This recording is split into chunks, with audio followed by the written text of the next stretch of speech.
Hi అండి, అందరికీ నమస్కారం. Welcome to my channel Sowji thoughts. ఈరోజు కార్తీక పురాణం 13వ అధ్యాయం విందాం వచ్చేయండి. కన్యాదాన ఫలం. ఓ జనక చక్రవర్తి, కార్తీక మాసంలో ఇంకనూ విధిగా చేయవలసిన ధర్మములు చాలా ఉన్నవి. వాటిని వివరించెదను.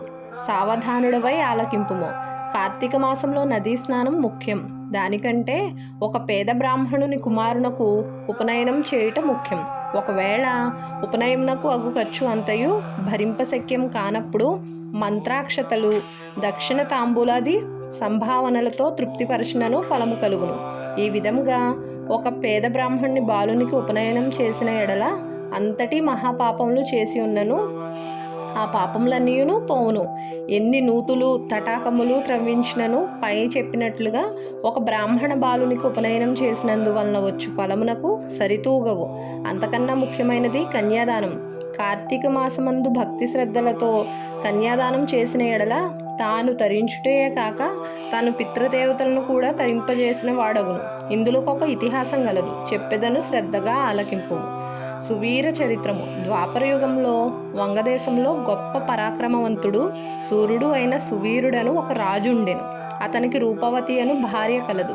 ఒకసారి సువీరుడు శత్రురాజులచే ఓడింపబడిన వాడై భార్యతో అరణ్యమునకు పారిపోయి ధనహీనుడై నర్మదా నది తీరమందు ఒక పర్ణశాలను నిర్మించుకొని కందమూల ఫలాదులను భక్షించుచు కాలం గడుపుచుండెను. కొన్ని రోజులకు అతని భార్య ఒక బాలికను కనెను. ఆ బిడ్డను అతి గారాభంతో పెంచుచుండిరి.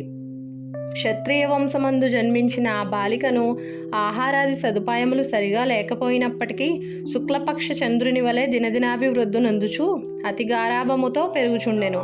ఆమె చూచువార్లకు కనుల పండుగగా ముద్దులకు మాటలతో చాలా ముచ్చటలుగా ఉండెను.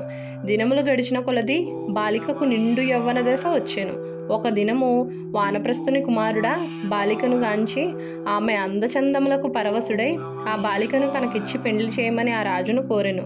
అందులోకి ఆ రాజు, ఓ మునిపుత్ర, ప్రస్తుతం నేను కడు బీద స్థితిలో ఉన్నాను. అష్టదరిద్రములు అనుభవించుచున్నాను.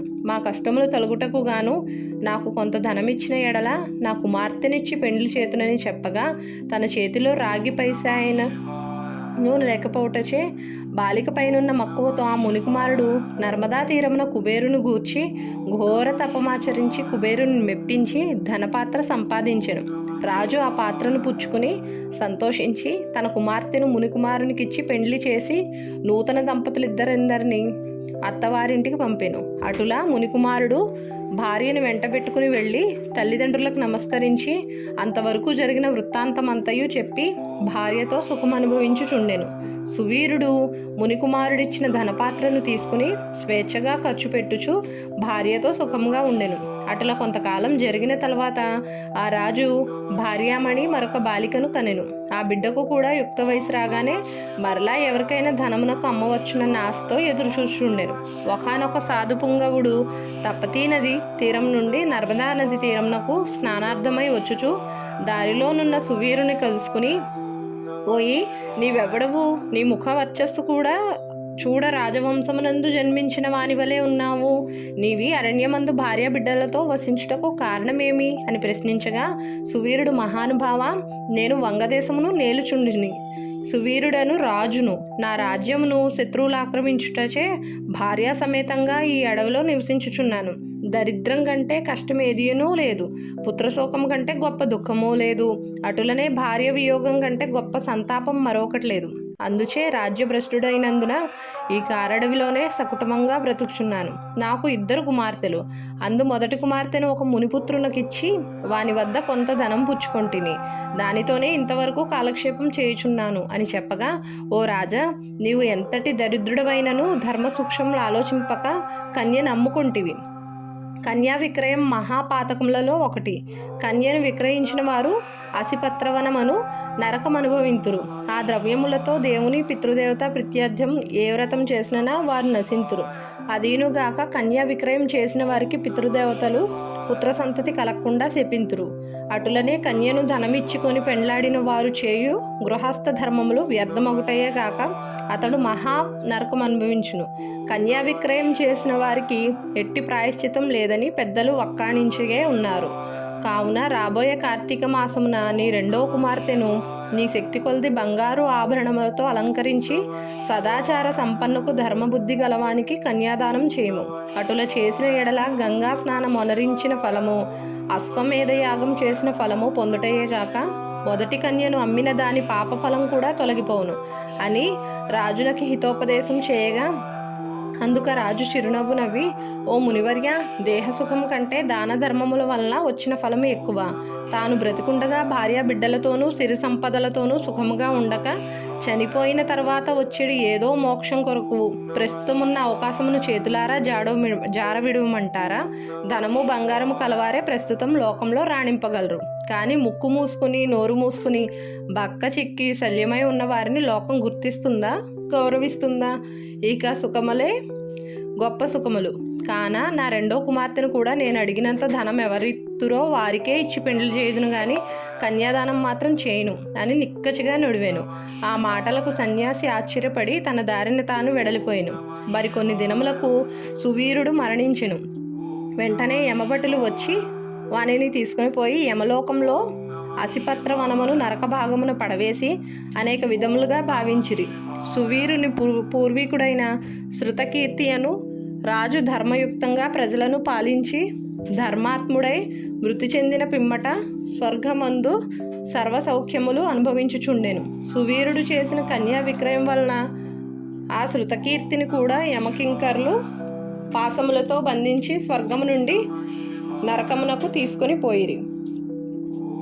అంతటా శృతకీర్తి, నేను ఎరుగున్నంత వరకును ఇతరులకు ఉపకారము చేసిన దాన ధర్మాదులు యజ్ఞయాగాదులు అనరించి ఉన్నాను. నాకు ఈ దుర్గతి ఏల కలిగినని మనమునందుకొని నిండు కొలవు తీరి ఉన్న యమధర్మరాజు కడగేగి నమస్కరించి, ప్రభువు, నీవు సర్వజ్ఞుడవు, ధర్మమూర్తివి, బుద్ధిశాలివి, ప్రాణకోటినంతను సమంగా జూచుచుందువు.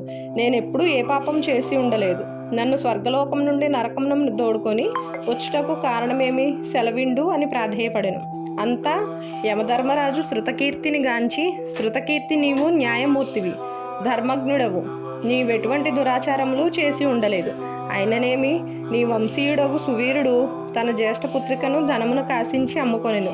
కన్యనమ్ముకునే వారి పూర్వీకులు ఇటు 3 తరముల వారు అటు 3 తరముల వారును వారెంతటి పుణ్యపురుషులైనను నరకం అనుభవించుటయే గాక నీచ జన్మలెత్తి వలసి ఉండును. నీవు పుణ్యాత్ముడనివనియో ధర్మాత్ముడవనియో నేను ఎరుగుదును గాక నీకు ఒక ఉపాయం చెప్పెదను. నీ వంశీయుడగు సువీరునకు మరి ఒక కుమార్తె కలదు. ఆమె నర్మదా నది తీరంన తన తల్లి వద్ద పెరుగుచున్నది. నా ఆశీర్వాదం వలన నీవు మానవ శరీరం దాల్చి అచటకు పోయి ఆ కన్యను వేదపంతుడునను శీలవంతుడనగు ఒక విప్రునకు కార్తీక మాసంన సాలంకృతంగా కన్యాదానం చేయించుము. అటుల చేసిన ఎడల నీవు నీ పూర్వీకులు సువీరుడు మీ పితృగణములు కూడా స్వర్గలోకమునకేగుదురు. కార్తీక మాసంలో సాలంకృత కన్యాదానం చేసినవాడు మహాపుణ్యాత్ముడగును. పుత్రికా సంతానం లేనివారు తమ ద్రవ్యంతో కన్యాదానం చేసినను లేక విధి విధానంగా ఆబోతునకు వివాహం అనర్చి కన్యాదానం ఫలమొబ్బును.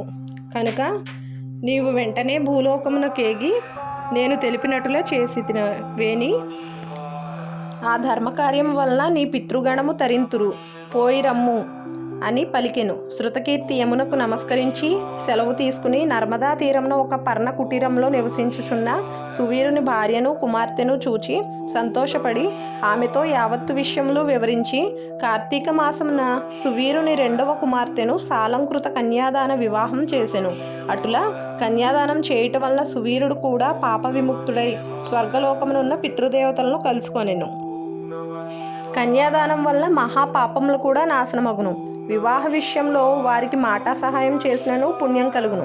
కార్తీక మాసంలో కన్యాదానం చేయవలెనని దీక్షభూని ఆచరించిన వాడు విష్ణు సాన్నిధ్యం పొందును. శక్తి కలిగి ఉండి ఉదాసీనత చూపువాడు శాశ్వత నరకమున కేగును.